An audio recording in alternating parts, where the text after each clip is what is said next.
phone kept buzzing in short, sharp bursts, as if trying to remind me that I still owed someone a response. The screen lit up over and over. Mom, then Dad, then Ben, repeating like a loop with no way out. I sat motionless on the frayed edge of my old sofa, eyes barely glancing at the familiar names racing across the silence. I had no intention of picking up. Not because I was angry, just because I no longer saw the point in reacting. It had been 6 months. 6 months since I walked out of the house I grew up in, carrying nothing but a worn canvas bag filled with a few outfits, my laptop, and a copy of the lease for a small apartment on the edge of the city.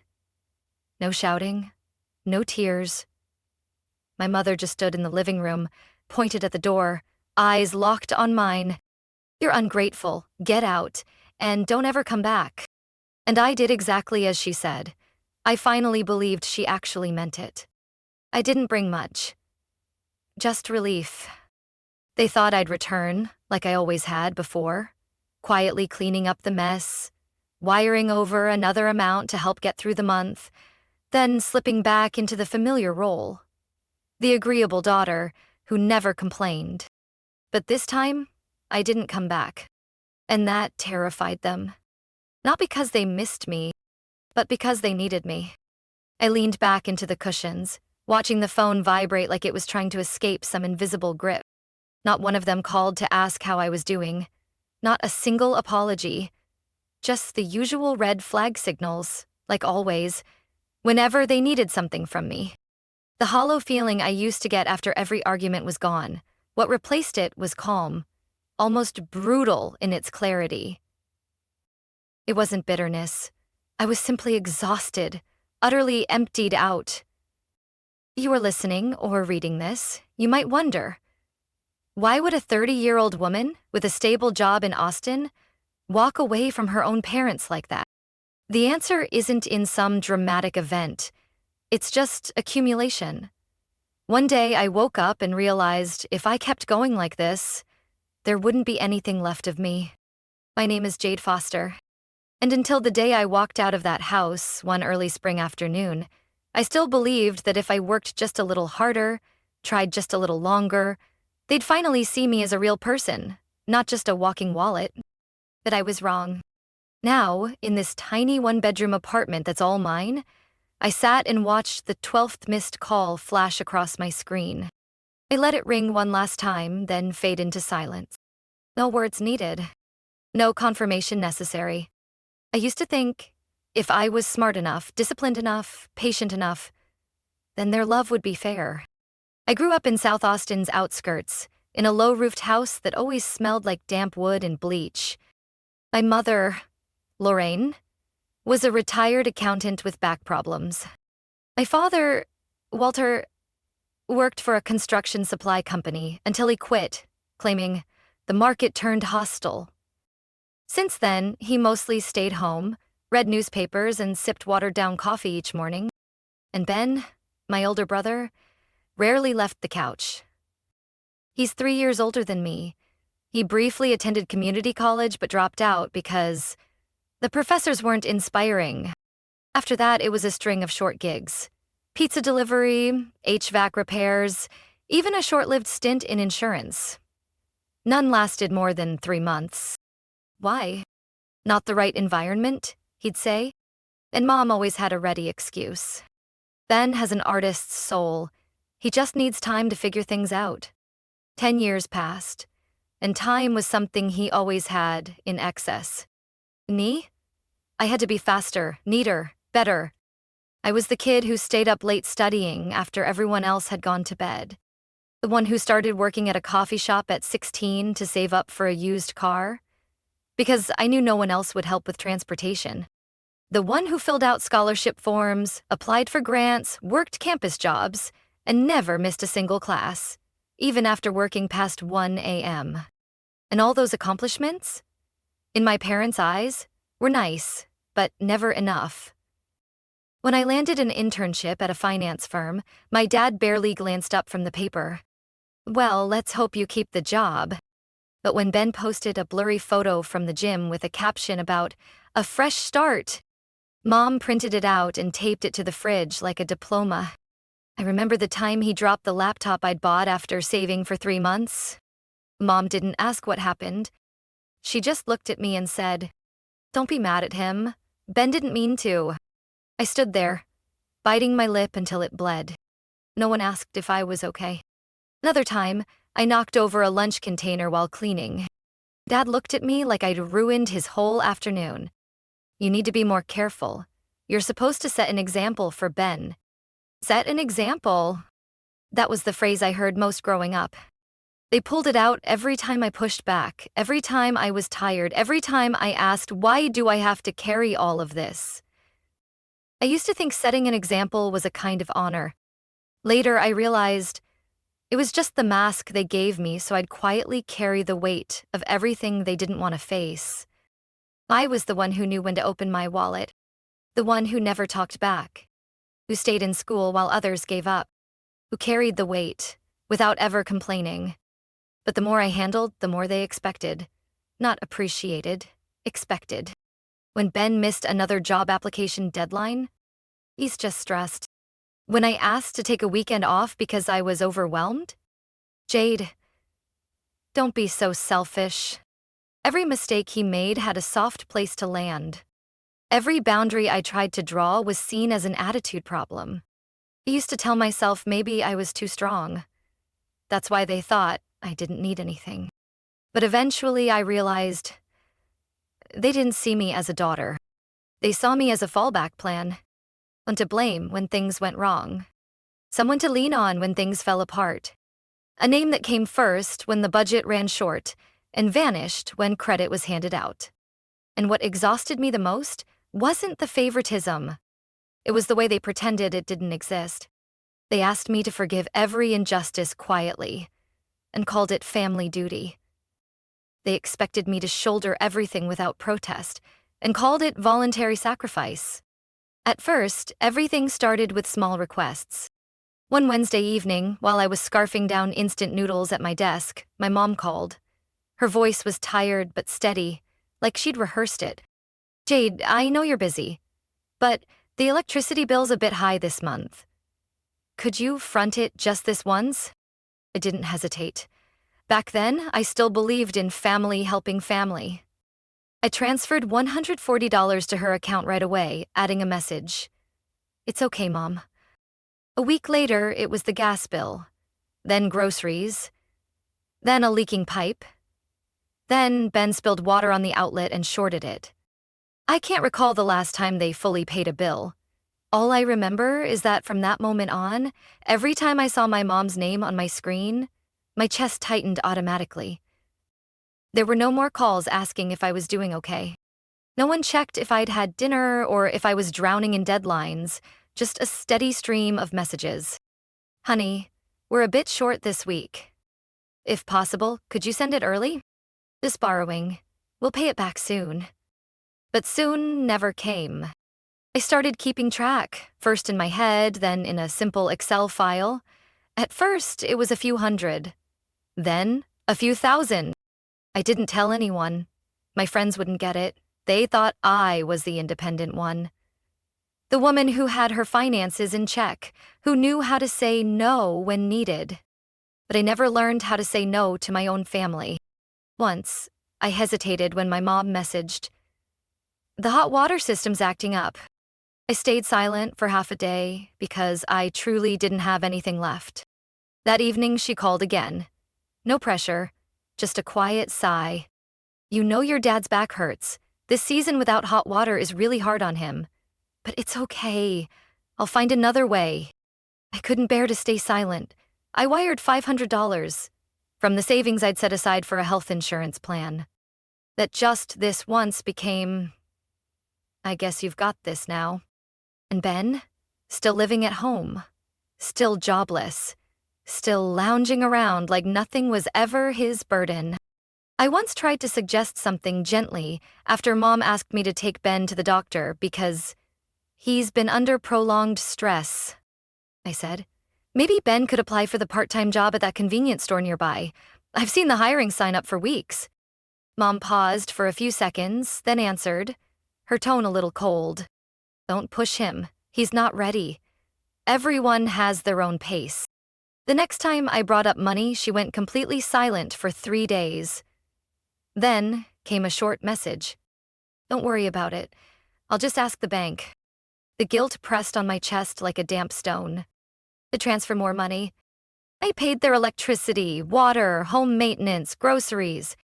When the main water pipe broke after a storm, I shelled out $2,800 to replace it. When they got behind on the mortgage, I covered the remaining balance so the bank wouldn't post a red notice on the door. And just like that, I went from the successful daughter to the household's default wallet. I don't even remember whether I started eating instant noodles out of habit or because I was broke. I no longer dared to dream about a spring getaway with my best friend. Every time I tried to plan, another emergency from that house popped up. And Ben? Still using the laptop I'd bought to play games for hours. Still ordering delivery with the card I accidentally saved on Mom's Netflix account. And none of them saw anything wrong with that. All they saw was Jade's doing fine. She works in finance, makes good money. It's no big deal. She helps because she loves her family. Except I can't remember the last time I was treated like their daughter. And not just a backup plan for everything they couldn't handle. I kept going, almost on autopilot, thinking I was being strong. Until one day, Ben asked directly, "Why have you been sending money lately? I need to pay for a few things." I looked up from my desk. Ben didn't even look at me. Glued to his phone, drumming his fingers like he was waiting on a food delivery. In that moment, I realized I wasn't part of this family anymore. I was just a utility. And if I disappeared, they'd probably just text to ask for the bank password. That week, I worked 72 hours. From early Monday morning to late Saturday night, I jumped between presentations, data analysis meetings, and quarterly financial reports for clients. Lunch meant a sandwich at my desk, and evenings were a rushed shower, followed by more work on my laptop until midnight. I was so exhausted I couldn't remember the last time I cooked a proper meal. But on Sunday morning, just 2 hours into a nap, my phone rang like a fire alarm. "We're almost out of almond milk and toilet paper," Mom texted. "If you stop by, could you grab some?" "Thanks." "No, how are you?" I got up, threw on an old hoodie, grabbed 2 bags of groceries from Whole Foods, and drove through a light drizzle across the city. Every time I returned to that old house, I still knocked before entering, but that time no one answered. The door was unlocked. I pushed it open and stepped in, instantly sensing something off in the living room. Mom was sitting in the middle of the couch, arms crossed, her face tense. Dad stood behind her, eyes avoiding mine. Ben lounged on the sofa, half-eaten pizza box on his lap, legs on the coffee table, eyes glued to his phone. As I placed the bags on the kitchen counter, Mom spoke. "We need to talk." I sat down and took off my mask. "What's going on?" Dad glanced at Mom, who cleared her throat and spoke slowly, like delivering a fact. "Your father, Ben, and I have talked, and we think you should contribute more." I blinked. "I'm paying the mortgage, utilities, groceries. What more do you need?" Ben looked up and shrugged. "You earn the most. Isn't it fair that you carry the most?" I turned to Mom. She didn't disagree. "You're single, with a stable income. The family is struggling. We can't keep relying on a few hundred each month. It needs to be clearer." Something cracked in my chest, something that had been strained for too long. I spoke slowly, clearly. "I've been covering the entire mortgage for 2 years. Without me, the bank would have taken this house last year." No one responded. I continued. "Ben doesn't work, doesn't pay a cent. Every month he adds to the bills, electricity, food. He even orders delivery using my card." Mom cut in sharper than usual. "Don't blame your brother. He's still finding his path. You're always calculating, keeping records. Family is about sharing, not measuring every dollar." I gave a dry chuckle, though my throat felt raw. "Sharing? Then why am I the only one responsible?" Ben leaned back, speaking lazily. "You're in finance. You're good at it, so you handle it." I clenched my fists, trying to stay calm. Mom looked at me with a chilling stare. "If you feel burdened, then stop. No one's forcing you. But don't act like a victim. This is your home. I looked at her. That expression, it wasn't motherly, it was entitled, void of gratitude. My home? I've paid every month, but my name has never appeared on any deed. Mom stood up, face pale with anger. If this is too much for you, then don't come back. Don't bring that attitude here. If you want to leave, go. And don't ever come back. No one in the room objected. No one looked surprised. I looked at Dad. He remained frozen, eyes vacant, as if everything was proceeding as planned. Silently, I walked to the counter, picked up the almond milk and toilet paper, and placed them on the shelf. I said nothing more. It's been nearly 6 months since I left that house. No one has called. No apologies, no messages. No one asked how I was doing. At first, I still checked my phone every night, just to make sure I hadn't missed a call, even though deep down, I knew no kind call would come. Over time, I stopped waiting. The silence on my screen became a comforting part of my new life. I started learning to live like a regular person, sleeping at normal hours, cooking on weekends, spending time with friends who didn't need money to maintain a relationship. I saved for the first time in years. My paycheck no longer vanished into someone else's bills. I even bought myself a really comfy chair without having to notify anyone. Then, on a Friday morning as I was sipping coffee on the balcony, a text from Dad appeared. "Jade, haven't seen the mortgage payment this month. The bank called." I set my cup down. No greeting, no asking if I was okay, just a reminder that an old obligation had been overlooked. I gave a dry smile, but my mind felt icy. 6 months of silence, and he still assumed I was managing everything behind the scenes. I opened my banking app, then decided to call the mortgage service center for the old suburban house directly. A polite representative picked up the call. I clearly stated my name, my parents' home address, and that I had previously helped them pay off the mortgage but was no longer responsible. I just wanted to check the account status. There was a brief silence, then the sound of typing came through the line. "Yes, that account is currently 7 months and 22 days past due. It's in serious delinquency. A foreclosure will be initiated in about 3 weeks if no payment is made." I didn't respond for a few seconds. "Sorry, did you just say it's nearly 8 months overdue?" "Yes, ma'am. The last full payment was recorded at the end of February. After that, there were a few small deposits, but none met the minimum required." I froze. February? That meant back when I was still sending money regularly.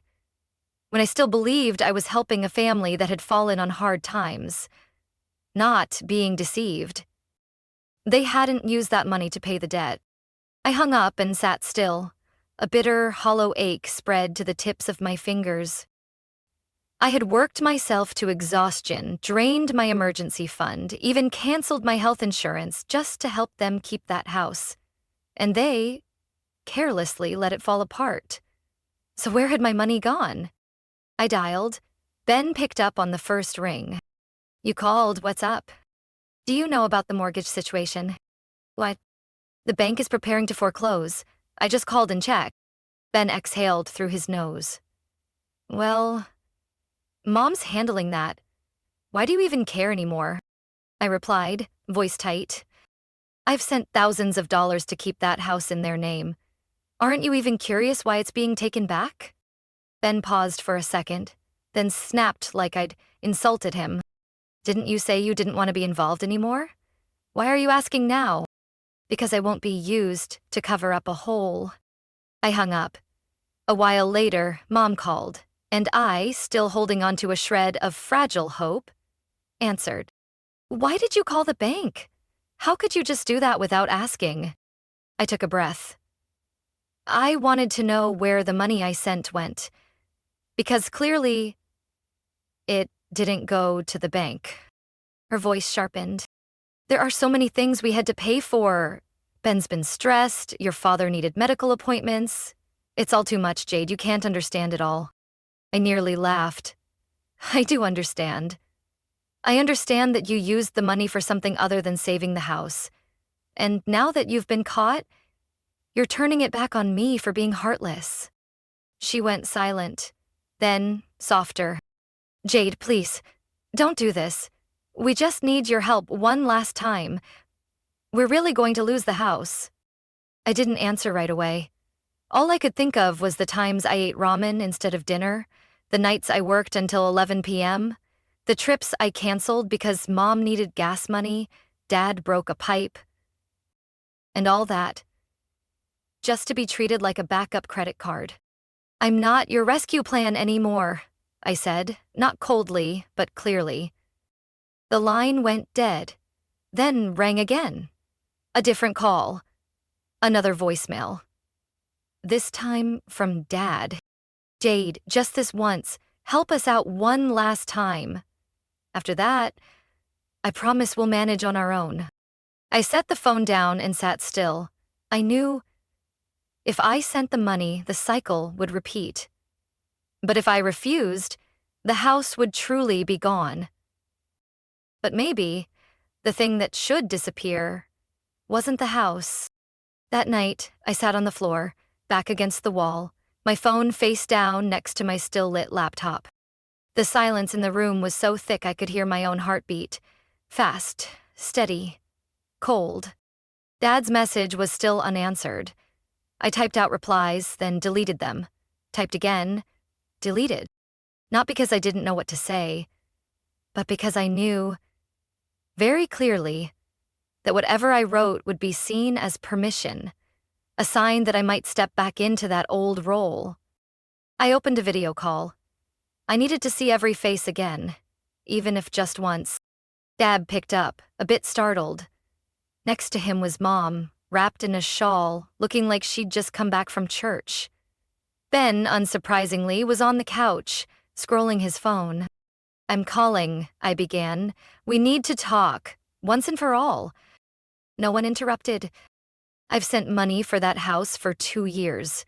Hundreds, sometimes thousands, every month. But the bank said the last full payment was in February. So where did that money go?"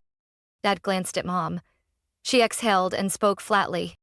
"We've had hardships, a lot of unexpected bills. You have to understand." I kept my tone steady. "Hardships? When Ben's still ordering delivery every day? When there's money to buy a new couch? When you posted Easter photos in a designer dress?" Ben looked up. "What's this about? I never asked you for anything." "No, you didn't ask. But you also didn't stop anyone.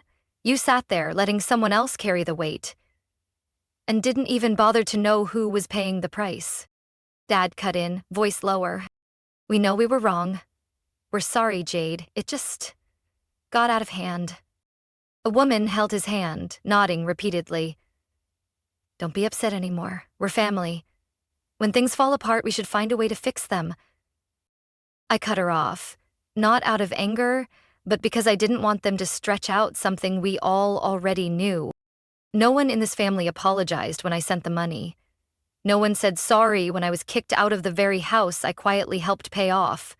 And now, when everything is collapsing, everyone comes running back. She bit her lip. "We just need your help this one time. After that, we'll figure it out." I looked straight into the camera. It's never just one time.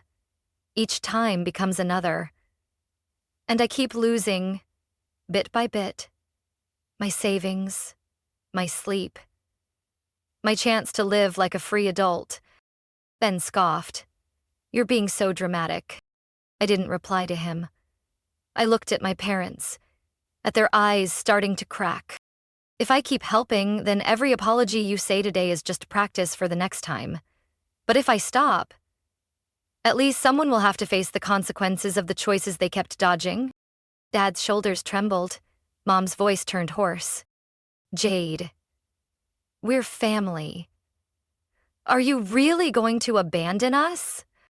I stayed quiet for a few seconds, then spoke softly. "Family should protect each other, not drain the strongest until they're empty." I ended the call. No yelling, no tears. Just a door that needed to close at the right time. I got up, poured myself a glass of water, and leaned against the window frame, watching the city slowly light up for the night. My chest stopped tightening whenever a message came in. They might lose the house, they might blame me, they might tell this story to anyone in a way that paints me as heartless. But I no longer needed to clear my name. I needed to live. So I blocked them all. My mom's accounts, my dad's, even Ben's number. I deleted them from my contacts, turned off all message notifications. After almost a decade, I finally understood what silence truly meant. No one called about a leaky faucet. No one asked, "Can you cover the power bill this month?" No more midnight calls just to get the Netflix password. Mornings suddenly felt longer. I could make coffee slowly, listen to a full podcast episode without pausing it halfway for some urgent thing from home. On the weekend, I booked a solo trekking tour in Colorado. Just me. No need to plan for anyone else, no need to ask permission. I bought a new sofa. Ash gray, rounded edges, the kind I once added to my cart and then removed because we needed to fix the windows. I hung art on the wall, changed my bedding, planted 2 pots of mint. Not to prove I'd moved on, but just to fill the space with something kind. But I won't pretend it was easy. Some nights, I still wake up at 2 a.m., heart racing. Not from bad dreams, but because my brain hasn't adjusted to the quiet. I lived for too long on edge, waiting for a phone call, an email, asking for a wire transfer, a guilt trip laced as a question. This new peace feels unfamiliar, at times even guilty. I walked past a family in the park, a dad in a red beanie, a toddler holding a warm cup of cocoa, and I wondered, somewhere, does my family still talk about me? Did my mom reshape the story, in a wistful tone, calling me the successful daughter who just turned too cold? Did my dad say something at church, like I'd turned my back on them? Did Ben still mention my name when he needed someone to blame? I'll never know, and maybe I no longer need to. No one teaches you how to let go of a family. There's no course on how to stop being the good daughter. I learned on my own. Through every teeth-gritting transfer, every restless night fearing I wouldn't make the payment in time. Now, I'm learning how to sleep without an alarm, to say no without explaining, to choose myself first, and not feel guilty. I didn't walk away out of anger. I walked away because I was too tired to keep hoping for something that never existed. I once believed family was unchangeable, that kinship was a chain, not a knot you could undo. But now I understand. If love only exists when I'm useful, then it's not love. It's exploitation. Maybe one day, I'll hear they sold the house. Maybe I'll see Ben post photos of moving into a new apartment with someone else. Someone new wearing the same life jacket I once wore. Or maybe a message from a stranger will appear. Your mom asked me to send you the new address. And if that day comes, I won't reply. Not because I hold a grudge, but because I closed this chapter in silence, and I want to preserve that quiet as a gift to myself. This new life didn't arrive with fireworks or a bouquet. It came softly, through reading late into the night without someone telling me to turn off the light, through Sundays spent in bed past 7 a.m. without running out to get someone else's milk. Freedom, it turns out, isn't loud at all. Jade's story is a powerful reminder that love should never be mistaken for unconditional sacrifice. In real life, many people are crushed under disguised family obligations, where affection is weaponized into a debt that never ends. Walking away isn't betrayal, it's a brave act of reclaiming peace and personal worth. Everyone deserves a life that doesn't cost them their self-respect. What do you think about Jade's choice? Was she too harsh, or was this the only way to honor her own values? Share your thoughts below, and don't forget to follow our channel for more heartfelt family stories.